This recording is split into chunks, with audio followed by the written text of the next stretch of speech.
everyone, Dr. Eilbra here. Welcome back to the channel. In this video, we are going over a popular inhaler that I see dispensed a lot in practice, and pretty much what it is, how to use the inhaler, and what are some common side effects you should look out for, and that is albuterol inhaler. Now, albuterol is the generic name for this inhaler. It does come in 3 different brand names, which are ProAir, Proventil, or Ventolin.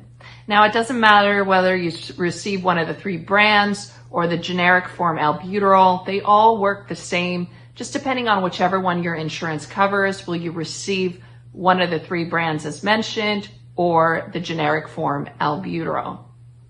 Now, albuterol is an as-needed inhaler. It's not an everyday use inhaler like majority of the steroid inhalers are.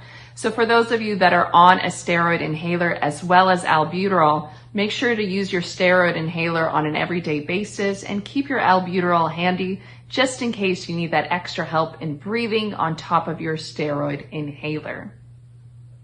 Now, the directions for albuterol are 1 to 2 puffs or inhalations every 4 to 6 hours as needed.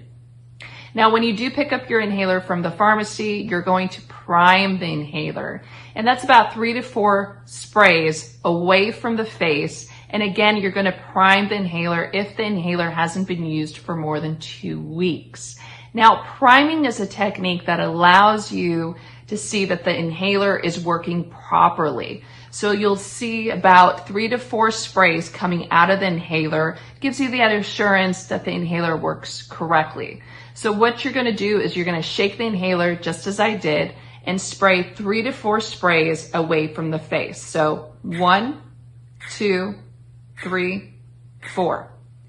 As you notice, the medication flowed out of the canister and it's ready for use.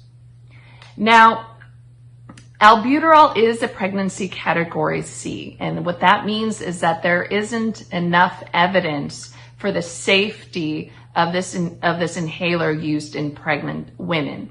So make sure to consult your doctor for those that are pregnant about the use of this inhaler. Now, some common side effects to watch out for with using this inhaler are tremors, lightheadedness, heart palpitations, cough, and if you experience any of these side effects, make sure to consult your doctor and stop the inhaler immediately. With that being said, I really hope that you enjoyed this consultation on the use of albuterol. Let me know what your thoughts are down in the comment section below. Thank you for watching, and we'll see you in the next video.